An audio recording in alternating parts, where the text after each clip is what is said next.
Hazır pizzasını бермей жібердім менше.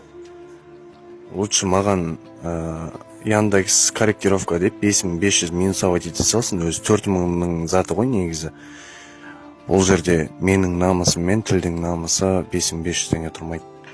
Лучше мен сол ақшаны қайтадан өтеп бере салам. Солай басымызға шығып бәле болды ғой бұлар.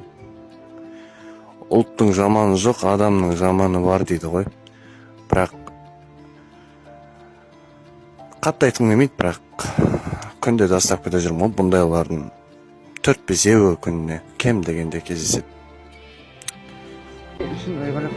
По-русски говори. В смысле по-русски? Давай пиццу сюда.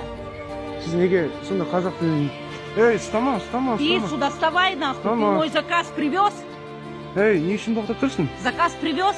Не үшін боқтап тұрсың? Почему ты материшься? Почему ты по-русски мне не ответил, когда я тебя В смысле? попросила? Я должен, что ли? А я должна тебя понять? Я тебе объясню. Ты должна? Второй подъезд. Якы говорю, почему стою здесь? Сен міндеттісің, сен Қазақстанда тұрсың. Давай сюда. Ашпа.